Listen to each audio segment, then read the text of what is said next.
श्रीमद् भागवतम के तीसरे स्कंद के 13वें अध्याय के 5वें से लेकर 9वें श्लोक तक पढ़ने का प्रयास करेंगे।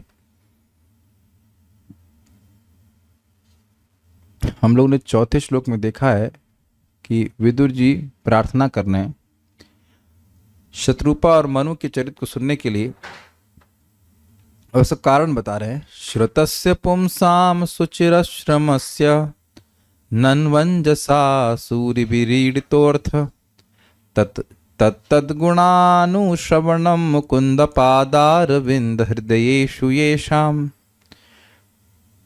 श्रुतस्य पुंसाम, वह मनुष्य जो सुनते हैं, गुरु मुख से सुनते हैं, सुचिरश्रमस्य, बहुत लंबे समय तक सुनते हैं और बहुत परिश्रम पूर्वक सुनते हैं। ननु, निश्चित ही, उनका अंजसा सूरिभिर ईडित अर्थ, उनका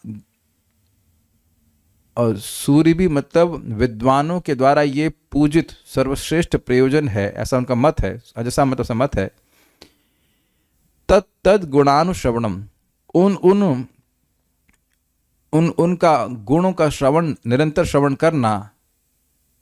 येषाम हृदयेषु, जिनके हृदय में मुकुंद पादारविंद, भगवान श्री हरि जो मुक्ति के सुख को भी कुत्सित करने वाले हैं, इतना सुख देते हैं अपने भक्तों को, उनके चरण कमल जिन भक्तों के हृदय में नित्य विद्यमान रहते हैं, ऐसे प्रेमी भक्तों के गुणों को सुनना, यही सभी सुनने वालों का फल है। बेसिकली वह भक्तों के गुणों को सुनने के महात्म्य को कह रहे हैं, अपने अत्यंत आदर को, श्रद्धा को सूचित कर रहे हैं। तो अब इस प्रकार से जब विदुर जी ने कहा तो मैत्रेय मुनि ने क्या कहा, मेरे पीछे बोलिए। श्रीशुक उवाच इति ब्रुवाणं विदुरं विनीतं सहस्रशीर्षश्चरणोपधानम् प्रहृष्टरोमा भगवत्कथायां प्रणीयमानो मुनिरभ्यचष्ट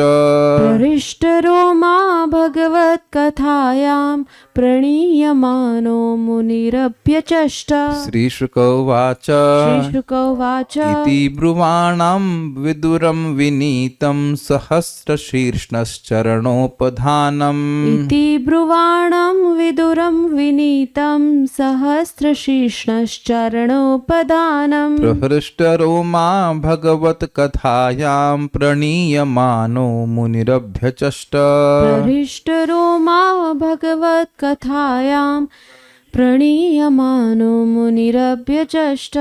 बोलिए। श्रीशुक उवाच इति ब्रुवाणं विदुरं विनीतं सहस्रशीर्षश्चरणोपधानम् प्रहृष्टरोमा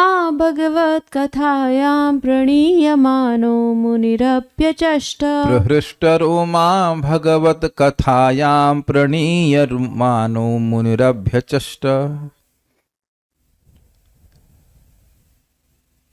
श्री शुकदेव गोस्वामी ने कहा, भगवान कृष्ण विदुर की गोद में अपना चरण कमल रखकर प्रसन्न थे, क्योंकि विदुर अत्यंत विनीत तथा भद्र थे। मैत्रेय मुनि विदुर के शब्दों से अति प्रसन्न और अपनी आत्मा से प्रभावित होकर उन्होंने बोलने का प्रयास किया। सहस्त्र शीर्षना, हजारों सिर वाले भगवान श्री हरि के चरणा उपधानम, चरणों के आश्रित। उपधानम का मतलब होता है तकिया। तो हुआ ये था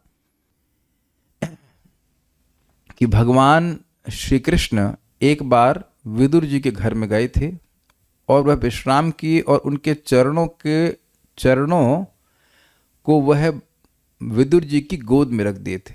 तो जैसे हम अपने सर को तकिए के गोद में रखते हैं कि नहीं विश्राम करते समय, तो भगवान के, अद्भुत बात है, भगवान के हजारों सिर हैं, वहाँ पे भगवान ने अपने हजारों मुख प्रकट किए। जिस भी कारण से प्रकट किए हैं उनको नहीं पता है, लेकिन ऐसा टीका में लिखा है।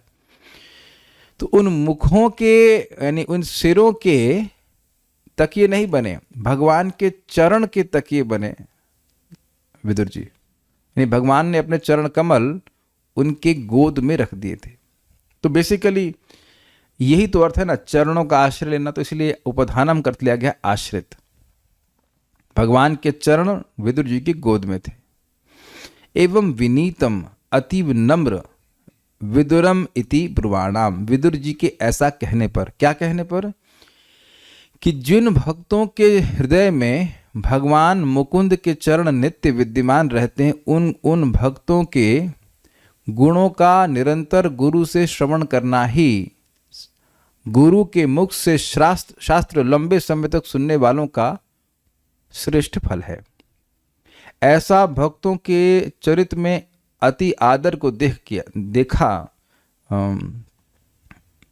मैत्री मुनि ने विदुर जी में। तो कह रहे ऐसे विदुर जी के कहने पर भगवत कथायाम प्रणीयमानः, भगवान की कथा में प्रेरित होकर, तथा प्रहृष्ट रोमा, रोम मतलब रोम होते हैं शरीर के, रोम मतलब बाल, प्रहृष्ट रोमा, उनके रोम अत्यंत प्रहृष्ट अर्थात अत्यंत पुलकित हो गए थे। किनके?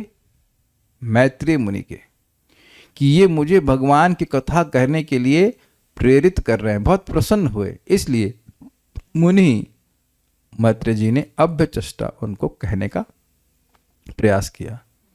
श्री शुक उवाच इति ब्रुवाणाम विदुरम विनीतम, इस प्रकार कहे जाने पर, किसके द्वारा? विदुर जी के द्वारा, जो अत्यंत विनीत थे, और सहस्त्र शीर्षनाश चरणोपधानम, जिनका जो सहस्त्र शीर्षना यानी हजारों सिर वाले भगवान श्री कृष्ण के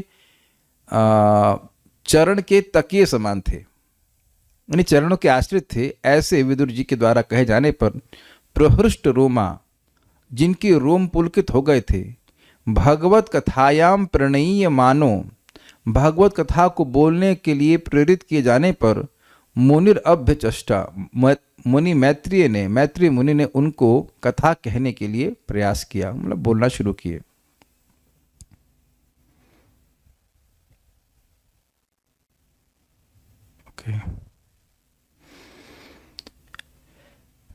श्रीधरी, भगवान श्री कृष्ण ही सहस्र शीर्षा हैं। भगवान ने ये 11वें अध्याय भगवत गीता में स्पष्ट दिखाया है कि उनके हजारों हजारों मुख हैं। भगवान श्री कृष्ण जिनकी गोद में अपने चरणों को फैलाते थे, ऐसे विदुर जी ने विनम्रता पूर्वक महर्षि मैत्रेय को प्रेरित किया। उनके द्वारा प्रेरित होकर मैत्रेय महर्षि के शरीर में रोमांच हुआया और उन्होंने कहना प्रारंभ किया। इसका मतलब बड़ा स्पष्ट है कि ये अष्ट सात्विक विकारों में से एक विकार है, यानी कि इस कथा को हमें सामान्य नहीं मानना चाहिए, ये प्रेम के उद्गार हैं। जब मैत्रेय मुनि शत्रुपा, मनु आदि का स्मरण कर रहे हैं, वराहदेव का स्मरण कर रहे हैं, ब्रह्मा जी का स्मरण कर रहे हैं और उस कथा का स्मरण कर रहे हैं जो बोलने वाले हैं, तो कथा का जो बोलने वाले हैं उसका स्मरण करने से ही उनके पुलकित हो गया, तनु शरीर जो है पुलकित हो गया, इतने आनंदित हो गए मैत्रेय मुनि। सारार्थ दर्शनी, सहस्त्र शीर्षस चरणोपधानम, सहस्त्र शीर्ष श्री कृष्ण हैं जिनके चरणों का आसन इन तकिए के समान विदुर थे। विदुर की शंका को दूर करने के लिए श्री कृष्ण ने अपने घर में उनके घर में सहस्त्र शीर्ष रूप धारण किया। हमको यह नहीं पता कि विदुर जी की शंका क्या थी, वो मैं नहीं पता उसके बारे में, महाभारत में कुछ वर्णन होगा। ऐसे श्री कृष्ण के चरणों का आसन अर्थात वहन करता विदुर थे।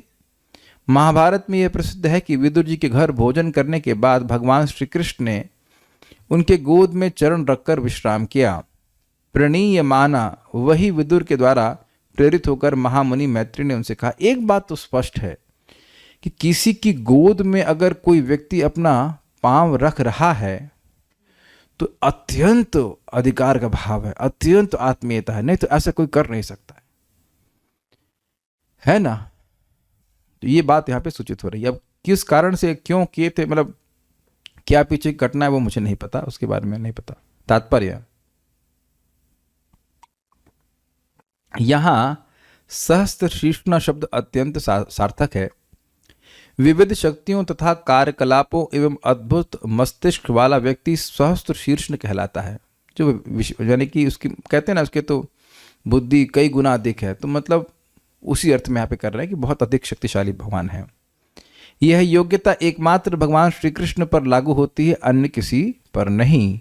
भगवान ने कभी प्रसन्न होकर विदुर के घर पर भोजन किया था और विश्राम करते समय उन्होंने विदुर की गोद में अपने चरण कमल रखे थे। मैत्री विदुर के अहोभाग्य को सोचकर प्रेरित हुए। उन्हें रोमांच हो गया और प्रसन्न होकर उन्होंने बड़े ही हर्ष के साथ भगवान की कथाओं का वर्णन शुरू किया। कहने का मतलब ये है कि यद्यपि हमको नहीं पता है, लेकिन मैत्रेय मुनि को विदुर जी की अवस्था पता है।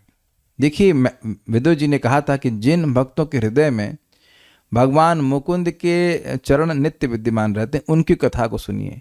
तो क्या विदुर जी स्वयं ऐसे भक्त नहीं हैं? तो मैत्रेय मुनि जान रहे हैं, it takes one to know one. तो वो स्वयं महाभागवत हैं, तो वो जान रहे हैं कि ये महाभागवत हैं। तो अब ऐसे महाभागवत को कथा सुनाने का मौका मिल रहा है।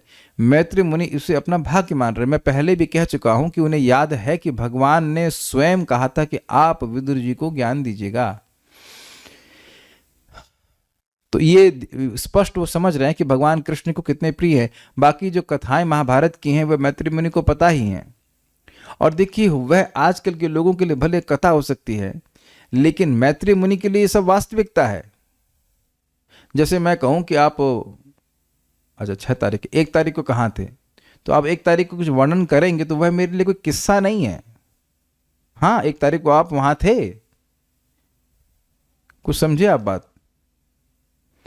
मैं पूछूं कि आप 1 तारीख को कहाँ थे, शायद आप गाजियाबाद में थे, तो आप बताओगे गाजियाबाद में मैंने ये किया, मैंने वो किया, तो मेरे लिए सब सच है। वो कुछ समझ रहे हैं। तो मैत्रेय उसी समय के हैं ना, विदुर जी के साथ हैं, वो भगवान कृष्ण से मिले हैं।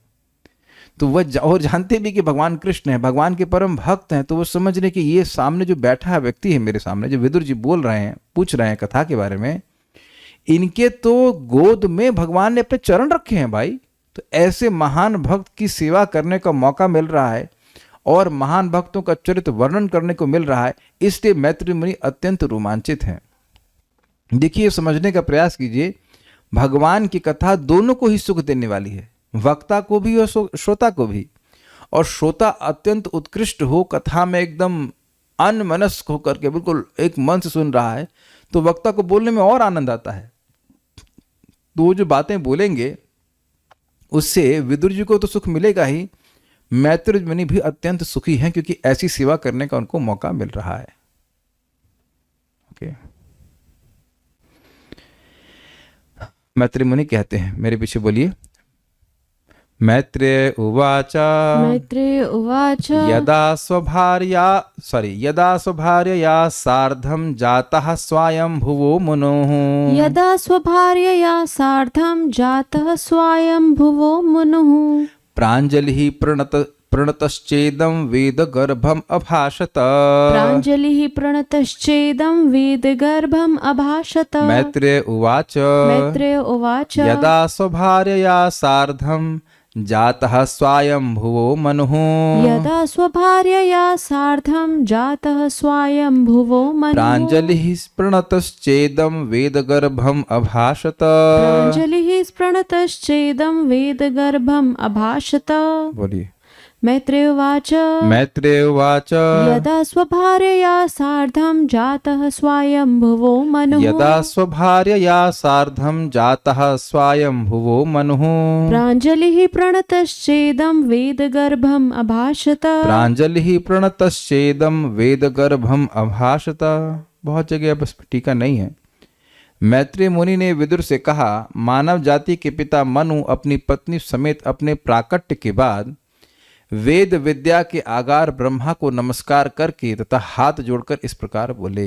यदा, जब स्वभार्यया सार्धम स्वयंभुवः अपनी पत्नी के साथ स्वयंभुव मनु जातः उनका जन्म हुआ, तदा प्राञ्जलि प्रणतश्च उस समय हाथ जोड़कर और नम्रता पूर्वक उन्होंने वेद गर्भम इदम अभाषत ब्रह्मा जी से यह कहा। श्लोक बिल्कुल स्पष्ट है। मैत्रेय वाचा, अब जरा उसको बंद करके इसके बाद इस समय सोता। यदा स्वभार्या सार्धम जातः स्वयंभुव मनु, जब अपनी पत्नी के साथ स्वयंभू मनु प्रकट हुए तो प्राञ्जलि प्रणतश्चेदम हाथ जोड़कर प्रणाम करके वेद गर्भम अर्थात वेदमय ब्रह्मा जी को अभाषता, उन्होंने ये कहा, क्या कहा? त्वमेकः सर्वभूतानां जन्मकृद्वृत्तिदः पिता। त्वमेकः सर्वभूतानां जन्मकृद्वृत्तिदः पिता। तथापि नः प्रजानां ते शुश्रूषा केन वा भवेत्। तथापि नः प्रजानां ते शुश्रूषा केन वा भवेत्। त्वमेकः सर्वभूतानां जन्मकृद्वृत्तिदः पिता।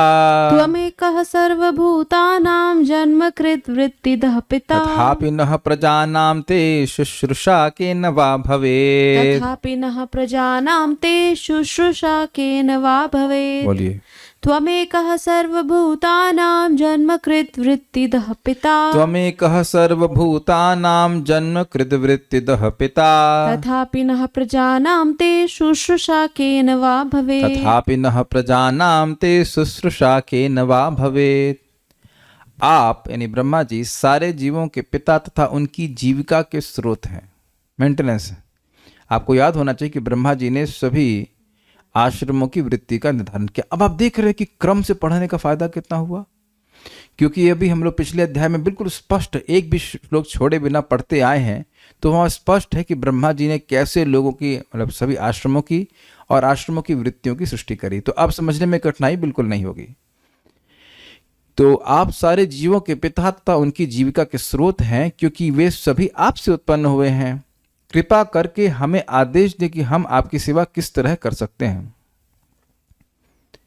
वाह, यद्यपि त्वम एकः सर्वभूतानां जन्मकृत, आप ही एकमात्र सभी जीवों के जन्म देने वाले और वृत्तिदः जीविका प्रदान करने वाले हैं, यानी कि ब्राह्मण वृत्ति, क्षत्रिय वृत्ति, वैश्य वृत्ति, शूद्र वृत्ति, और पिता ने पिता हैं। तथापि फिर भी नह हम ते प्रजानाम शुश्रूषा केन भवेत्, आपकी संतान आपकी सेवा किस प्रकार करें। कितनी अद्भुत बात है, पैदा होते ही बच्चे बोलना शुरू कर दिए।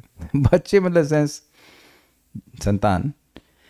त्वमेक सर्वभूतानाम जन्मकृत वृत्तिदः पिता, आप अकेले ही सभी जीवों के जन्मदाता हैं और उनकी वृत्ति प्रदान करने वाले पिता हैं, कोई दूसरा नहीं है। इसका मतलब है कि आप पूरी तरह से स्वतंत्र हैं, एक ही हैं, अकेले हैं, अकेले ही सभी जीवों को जन्म देने वाले हैं। तो इसका मतलब है कि आप किसी पर निर्भर नहीं हैं। एकह का मतलब अकेला होता है व्यक्ति, यानी और किसी पर निर्भर नहीं है। तो हम एकह, जैसे कि अर्जुन ने भगवान श्री कृष्ण को कहा था, कृष्ण कृष्ण महाबाहो भक्ता नाम अभयंकर त्वमेको दह्यमानानाम अपवर्गोऽसि संसृते। आप अकेले, हे कृष्ण, आप भक्तों को, आप महाबाहु हैं, आप भक्तों को अभय देने वाले हैं, और आप अकेले ही सभी जीवों को पवर्ग से के लिए अपवर्ग हैं और उनको संस्कृति के बार बार जो जन्म हो रहा है उसकी अग्नि से बचाने वाले हैं। एकमात्र कृष्ण है, यानी वह बिना किसी से सहायता लिए ऐसा करते हैं। तो उसी तरह से ब्रह्मा जी के बारे में कह रहे हैं कि आपको किसी की सहायता की जरूरत नहीं है। तभी शब्द का मतलब होगा तथापि, आपको किसी से कोई सेवा की जरूरत नहीं है। तथापि कुछ समझ में आया आपको? आप अकेले हैं, आप अकेले सबकी सृष्टि करने वाले हैं, आपको किसी की सहायता की जरूरत नहीं है। तथापि नह प्रजानाम, नह मतलब हम जो आपकी संतान हैं, फिर भी हम लोगों के लिए ते शुश्रूषा, आपकी सेवा केन वा भवेत्, किस प्रकार से आपकी सेवा बनेगी। मतलब हम किस प्रकार से आपकी सेवा करें, कैसे आपको संतुष्ट करें, ये अर्थ है। श्रीधरी, आप ही सभी जीवों के पिता हैं, क्योंकि आप सबों को जन्म और जीविका प्रदान करते हैं तथा सबों को पोषते पालते हैं। अतएव आपको यद्यपि किसी की अपेक्षा नहीं है, फिर भी हम लोगों के किन कर्मों के द्वारा आपकी सेवा होगी, इसे आप बतलाएं। तात्पर्य, पुत्र का कर्तव्य है कि वह अपने पिता को केवल अपनी सारी आवश्यकताओं की पूर्ति के साधन के रूप में इस्तेमाल न करे, अपितु जब वह बड़ा हो जाए तो वह उसकी सेवा भी करे। यही ब्रह्मा के समय से सृष्टि का नियम चला आ रहा है। पिता का कर्तव्य है कि जब तक पुत्र बड़ा ना हो जाए उसका पालन पोषण करे, और जब पुत्र बड़ा हो जाए तो पुत्र का कर्तव्य है कि वह पिता की सेवा करे।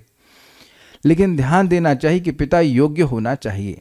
पिता कहे कि तुम भगवान की सेवा ही रोक दो, और मेरे लिए पान बीड़ी लेके आओ, तो ऐसे पिता की आज्ञा का पालन करने की जरूरत नहीं है। या तुम भजन करने बैठो तो पिता कह रहे तुम तो कुछ करते ही नहीं हो, तो ऐसे पिता की क्या सेवा करेंगे। फिर भी जल देना चाहिए, प्रसाद देना चाहिए, लेकिन गलत चीजों में सेवा नहीं करनी चाहिए। ठीक है, स्पष्ट है तात्पर्य। नेक्स्ट बोलिए, मेरे पीछे बोलिए।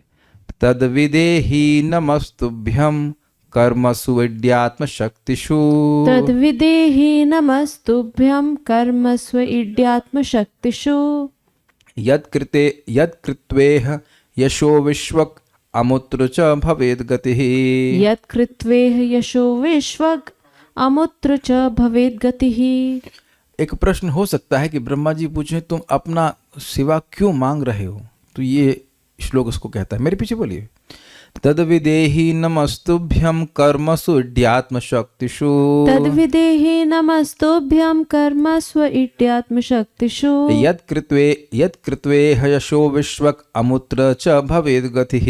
यत्कृत्वेह यशो विश्वग अमुत्र च भवेद् गतिः। तद्विदेहि नमस्तुभ्यं कर्मसु इड्यात्म शक्तिषु तद्विदेहि नमस्तुभ्यं कर्मस्व इड्यात्मशक्तिषु यत्कृत्वेह यशो विश्वक अमुत्र च भवेद् गतिः। यत्कृत्वेह यशो विश्वग अमुत्र च भवेद् गतिः। बोलिए।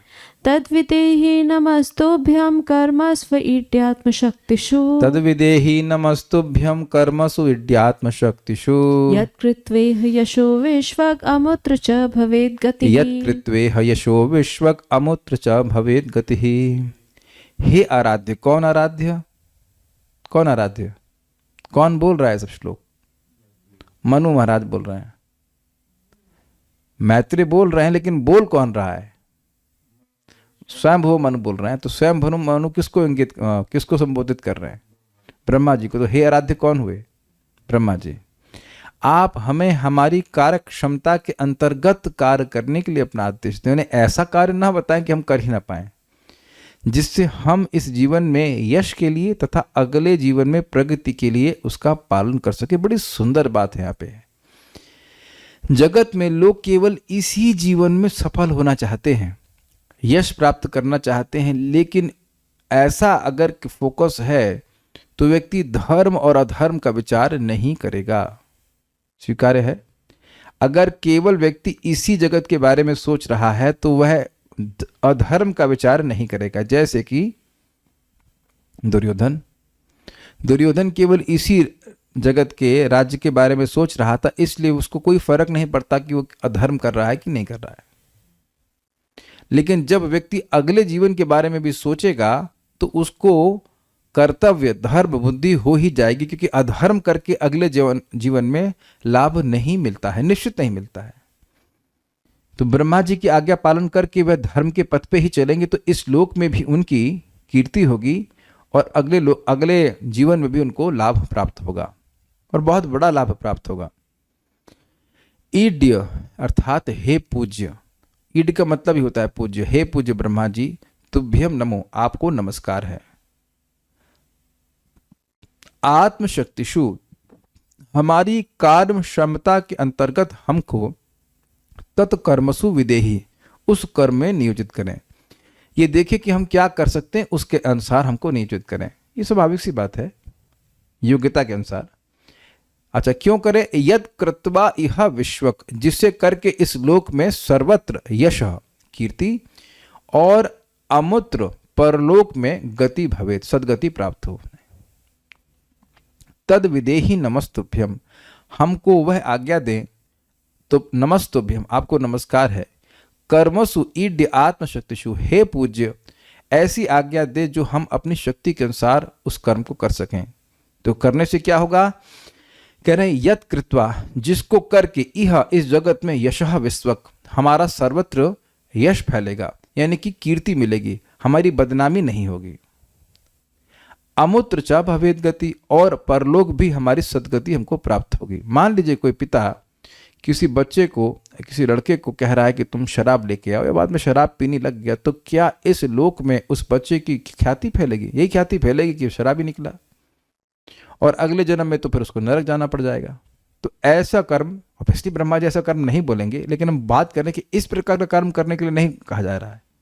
ऐसा कर्म जो मनु महाराज को यशस्वी बनाएगा। आज भी हम शतरूपा और मनु के बारे में सुन रहे हैं, और ये घटना कब की है? ब्रह्मा जी की दिन की शुरुआत में। कुछ समझ में आया कितनी ख्याति मिली है? कितने लाख साल बीत के कोई हिसाब है? एक मनवंतर में 71 चतुर्युग और एक चतुर्युग है 43 लाख साल का, और 6 मनवंतर बीत चुके हैं और अभी 7वां मनवंतर चल रहा है, उसके 28वां चतुर्युग चल रहा है। आज हम लोग शतरूपा और मनु के बारे में बात कर रहे हैं। इनके चरित्र को भागवत में रखा गया है, जो परमहंस संहिता है गृहस्थ लेकिन परमहंस संहिता में रखा गया है। तब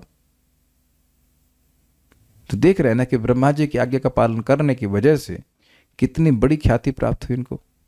बाद में तो भगवान का धाम मिला ही इनको। तात्पर्य, ब्रह्मा जी तो सीधे भगवान से वैदिक ज्ञान प्राप्त करने वाले हैं, और ब्रह्मा की शिष्य परंपरा में जिस किसी को उनका निहित कार्य सौंपा जाता है, उसे इस जीवन में यश तथा अगले जीवन में मोक्ष प्राप्त होना निश्चित है। कौन सा हम लोग को कौन सी आज्ञा प्राप्त है? कुछ कैच कर पा रहे हैं? बताइए माइक पे। हम लोगों को शिष्य परंपरा में कौन सा कार्य दिया गया है? बताइए, तो ये बताइए। भगवान का श्रवण कीर्तन करना। भगवान का श्रवण कीर्तन करना अच्छी बात है, और स्पष्ट कोई बता सकता है?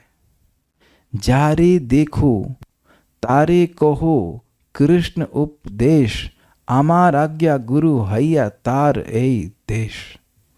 ये श्रीमन चैतन्य महाप्रभु से व्यक्ति को आज्ञा प्राप्त हो रही है। That should be the focus of our life. जारे देखो तारे कहो कृष्ण उपदेश। और प्रभुपाद जी का ये शब्द है, लेक्चर में कहते हैं, यदि भगवत गीता का प्रचार आप करते हैं then you will be respected. कारण क्या है? कारण ये है कि परंपरा में अगर हम किसी को ये ज्ञान दे रहे हैं तो जीवन में वो इतनी सुख शांति अनुभव करेगा जो उसे कोई नहीं दे सकता। प्रॉमिस तो सब लोग कर सकते हैं कि हमारी बात मानिए, हमारा ट्यूटोरियल देखिए और आप शांत हो जाएंगे, लेकिन ना तो उस ट्यूटोरियल बनाने वाले को शांति मिलती है और ना ही पालन करने वाले को।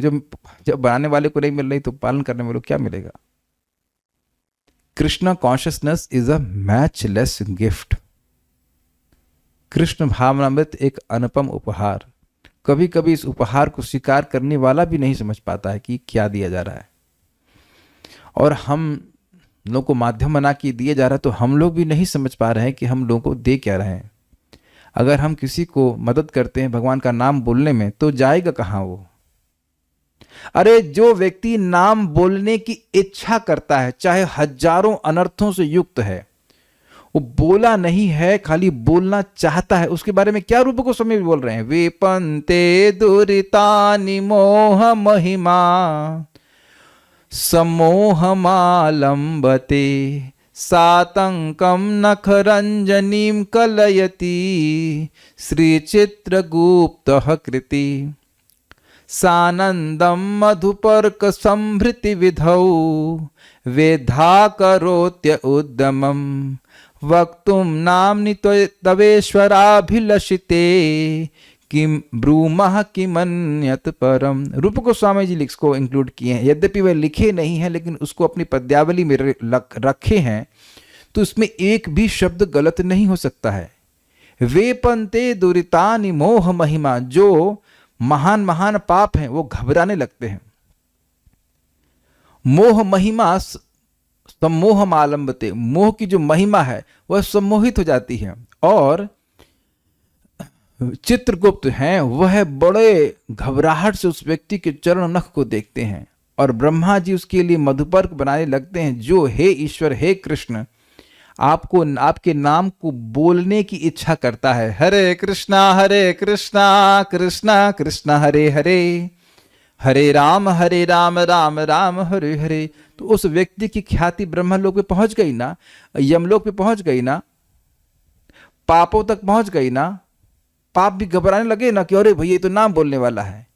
मोह तक पहुंच गई ना, मोहलोक अगर कहा जाए, और यमलोक तक पहुंच गई और ब्रह्मलोक तक पहुंच गई, यानी पूरे ब्रह्मांड में उस व्यक्ति की ख्याति पहुंच गई जो नाम बोलने की इच्छा रखता है। तो अब इससे अधिक कृपा क्या करेंगे? इस जगत में यश मिलेगा ब्रह्मांड में यश मिलेगा और बाद में वह भगवान के धाम जाएगा। इसीलिए प्रभुपाद जी का सिंपल स्टेटमेंट है, chant Hare Krishna and spread Hare Krishna. तो इससे भक्त को भी यश मिलता है, इस जगत में वास्तविक यश मिलता है। और इसको बोला गया है कि वास्तविक यश क्या है, जब यह ख्याति हो कि ये व्यक्ति अच्छा भक्त है, तब उसकी वास्तविक ख्याति। और इंजीनियर डॉक्टर के रूप में अगर प्रसिद्ध है तो कोई प्रसिद्धि नहीं है। ये ब्रह्मा जी को इंजीनियर डॉक्टर्स में कोई मतलब नहीं है। तो इस प्रकार की अगर हमने दिव्य श्रद्धा किसी के हृदय में जागृत करी है शास्त्र के श्रवण के द्वारा, तो ये सबसे बड़ी सेवा है। यही हमसे परंपरा चाहते हैं, परंपरा पूरी परंपरा ही चाहती है। ब्रह्मा से चलने वाली शिष्य परंपरा ब्रह्म संप्रदाय कहलाती है और वह इस प्रकार चलती है। ब्रह्मा, नारद, व्यास, मध्व मुनि, पूर्ण प्रज्ञ यानी मध्वाचार्य, पद्मनाभ, नृहरि, माधव, अक्षोभ्य, जयतीर्थ, ज्ञान सिंधु, दयानिधि, विद्यानिधि, राजेंद्र, जयधर्म, पुरुषोत्तम, ब्रह्मण्य तीर्थ, व्यास तीर्थ, लक्ष्मीपति, माधवेंद्रपुरी, ईश्वरपुरी, श्री चैतन्य महाप्रभु, स्वरूप दामोदर तथा श्रील रूप गोस्वामी एवं अन्य जन, श्रील रघुनाथ दास गोस्वामी, कृष्णदास गोस्वामी, नरोत्तम दास ठाकुर, विश्वनाथ चक्रवर्ती, जगन्नाथ दास बाबा जी, भक्ति विनोद ठाकुर, गौर किशोर दास बाबा जी, श्रीमद भक्ति सिद्धांत सरस्वती, श्री एसी भक्ति वेदांत स्वामी। एक बात ध्यान दीजिएगा कि ये स्ट्रिक्टली दीक्षा परंपरा नहीं है। श्रीला भक्ति विनोद ठाकुर जी के दीक्षा शिष्य गौर किशोर दास बाबा जी महाराज नहीं थे। ये शिक्षा संप्रदाय है। ब्रह्मा से चलने वाली शिष्य परंपरा की ये धारा आध्यात्मिक है, जबकि मनु से चलने वाली वंश परंपरा भौतिक है, किंतु दोनों ही कृष्ण भावनामृत के एक ही लक्ष्य की ओर अग्रसर है। कहने का मतलब है कि बच्चे हुए मनु के, अब स्वाभाविक सी बात है कि मनु महाराज के सारे बच्चे तो भक्त नहीं बने, लेकिन जो शिष्य परंपरा में धारा चल रही है उसका कनेक्शन ही स्पिरिचुअल है, तो स्पष्ट है। तो अब ऐसा जब वो बोले तो ब्रह्मा जी बड़े प्रसन्न हुए। आज का आखिरी श्लोक है, मेरे पीछे बोलिए। ब्रह्मोवाच प्रीतस्तुभ्यमहं तात स्वस्तिस्तात्वां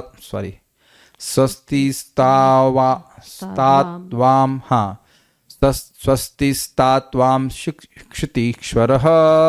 प्रीतस्तुभ्यमहं तात स्वस्तिस्त्वाद्वा क्षितीश्वरः। ब्रह्मोवाच प्रीतस्तुभ्यमहं तात स्वस्तिस्तात्वां क्षितीश्वरः।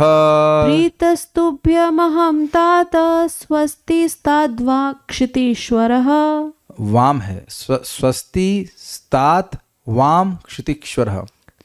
प्रीतस्तुभ्यं तात स्वस्तिस्तात स्वाम क्षितीश्वरः। प्रीतस्तुभ्यमहं तात स्वस्तिस्ताद्वां क्षितीश्वरः। यन्निर्व्यलीकेन हृदा शाधिमेत्यात्मनार्पितम्। यन्निर्व्यलीकेन हृदा शाधिमेत्यात्मनार्पितम्।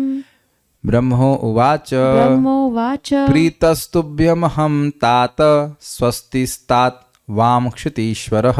प्रीतस्तुभ्यमहं तात स्वस्तिस्ताद्वां क्षितीश्वरः। यन्निर्व्यलीकेन हृदा शाधिमेत्यात्मनार्पितम्। यन्निर्व्यलीकेन हृदा शाधिमेत्यात्मनार्पितम्। प्रीतस्तुभ्यमहं तात स्वस्तिस्तात वाम क्षितीश्वरः। प्रीतस्तुभ्यमहं तात स्वस्तिस्ताद्वां क्षितीश्वरः। यन्निर्व्यलीकेन हृदा शाधिमेत्यात्मनार्पितम्। यन्निर्व्यलीकेन हृदा शाधिमेत्यात्मनार्पितम्। बोलिए। ब्रह्मोवाच प्रीतस्तुभ्यमहं तात स्वस्तिस्ताद्वां क्षितीश्वरः। प्रीतस्तुभ्यमहं तात स्वस्तिस्तात्वां क्षितीश्वरः। यन्निर्व्यलीकेन हृदा शाधिमेत्यात्मनार्पितम्। यन्निर्व्यलीकेन हृदा शाधिमेत्यात्मनार्पितम्। बहुत टफ था ये।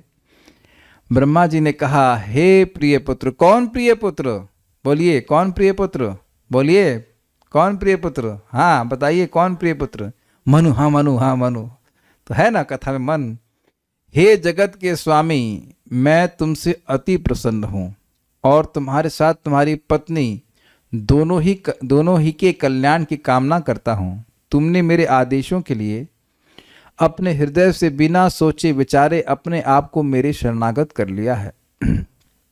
तात, हे तात अर्थात बेटा, क्षितीश्वर, हे राजन यानी कि पृथ्वी के राजा, वाम तुम दोनों का स्वस्ति यानी कल्याण, स्तात अर्थात हो।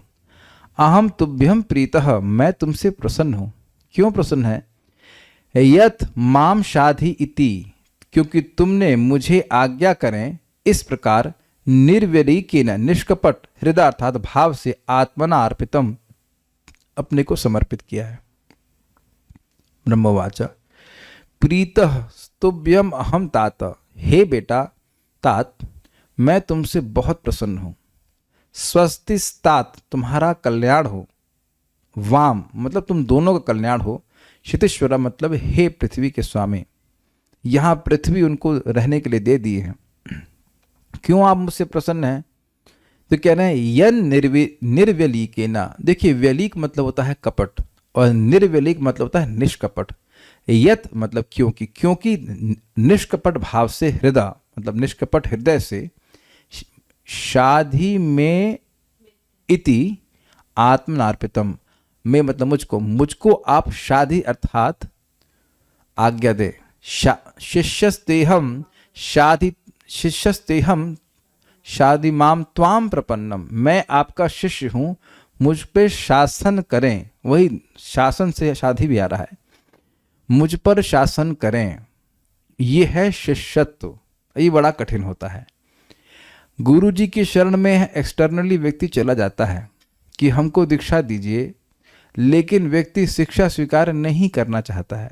परम पूज्य वृंदावन चंद महाराज कुछ लोगों को बोले थे, दीक्षा लेने आ गया है लेकिन शिष्यत्व आया है कि नहीं आया है? मतलब क्या शिष्यत्व आया है? शिष्य बनना स्वीकार की हो, जो बोला जाएगा वो करेगा।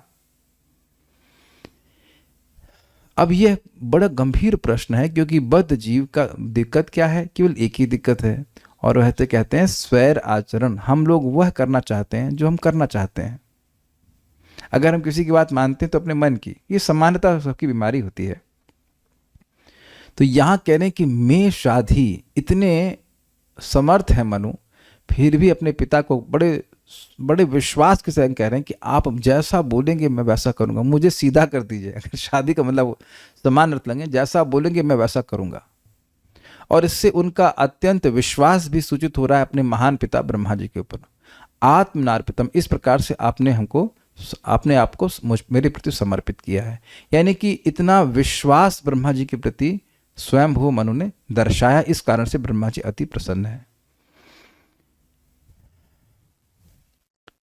तात्पर्य, पिता तथा पुत्र का संबंध अतीव उदात्त होता है, जनरस होता है।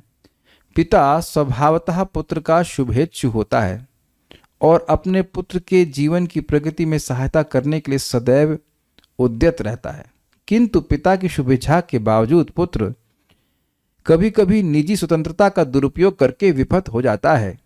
हर जीव में, चाहे वह कितना छोटा या बड़ा क्यों ना हो, स्वतंत्रता की रुचि होती है। यही बात हम एड्रेस कर रहे थे ना। यदि पुत्र मुक्त भाव से पिता के मार्गदर्शन पर चलना चाहता है तो पिता सभी तरह से उसे आदेश देने तथा उसका मार्गदर्शन करने के लिए 10 गुना अधिक उत्सुक रहता है। और कृपया यहाँ पर पिता के स्थान पर भगवान को लगा दीजिएगा। पितामहस्य जगतो माता धाता पितामह। भगवान कृष्ण स्वयं भगवद गीता में कह रहे हैं, मैं सभी जीवों का पिता हूं और पितामह भी हूं।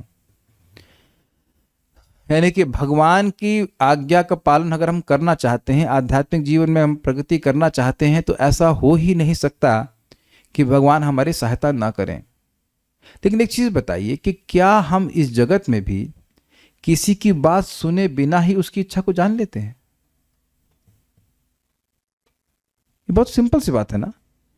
प्रभुपाद जी क्या चाहते हैं? प्रभुपाद भगवान के अनुसार चाहते हैं, तो भगवान क्या चाहते हैं वे प्रभुपाद जी से मालूम चलता है। तो प्रभुपाद जी के जब ग्रंथों को हम सुनते हैं, पढ़ते हैं, तब बात समझ में आती है। और एक और बात महत्वपूर्ण है, हम जब इस इच्छा से पढ़ते हैं कि वो क्या कहना चाहते हैं, तब समझ में आता है। मेरी बात समझ में आई? अगर व्यक्ति केवल आधा घंटा पूरा करने के लिए पढ़ रहा है तो कुछ उसको हो सकता है लाभ, लेकिन उसका कनेक्शन बना नहीं शास्त्र से। क्या ये बात समझ में आ रही है कि हमने अपने साधना रिपोर्ट में भरने के लिए भर दिया कि आधा घंटा सुने या हम 2 घंटा वटेवर 15 मिनट सुने, जो भी कुछ है, लेकिन केवल भरने के लिए पढ़ रहे हैं उसमें रिपोर्ट में, या वास्तविक रूप से जो उसमें लिखा है प्रभुपाद जी क्या कहना चाहते हैं, वो क्या शिक्षा देना चाहते हैं, वह सीखने के लिए कर रहे हो? दोनों में अंतर हो जाएगा कि नहीं हो जाएगा? Is it not? तो अब अगर व्यक्ति का इस प्रकार का आग्रह है कि मुझे क्या शिक्षा मुझे कुछ शिक्षा मिलनी चाहिए, I need to be educated, I am actually unrefined, I am an animal basically, I have been born as an animal, मैं एक जानवर हूं और मुझे शिक्षा चाहिए, बेसिकली ये भाव होना चाहिए, I am need to be educated, हमको नहीं पता कि हमें क्या करना है, इतनी विनम्रता होनी चाहिए। तो जब ये व्यक्ति इस भाव से व्यक्ति पढ़ रहा है तो उसको ज़्यादा गाइडेंस प्राप्त होती है, बिकॉज वो गाइडेंस चाहता है। जो गाइडेंस चाहे ही नहीं और मांगे उससे गाइडेंस प्राप्त नहीं होती है।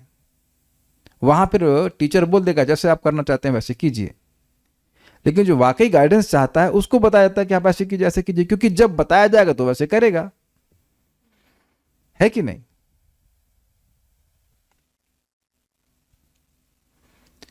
यहां पर ब्रह्मा तथा मनु के व्यवहार में पिता पुत्र का जो संबंध प्रदर्शित हो रहा है वह सर्वोत्तम है।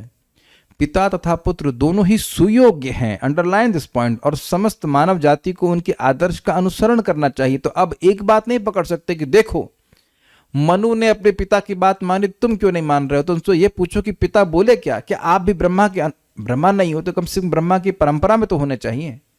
क्या आप हमको वैसी आज्ञा दे रहे हैं जैसे कि जो ब्रह्मा जी के अनुगत्य में हो? तो आप ऐसा तो बोल नहीं रहे हैं, आप तो भजन करने के लिए बोल नहीं रहे हैं, तो फिर क्यों आज्ञा मानी जाए? अब हिरण्यकशिपु की आज्ञा तो प्रहलाद नहीं माने ना।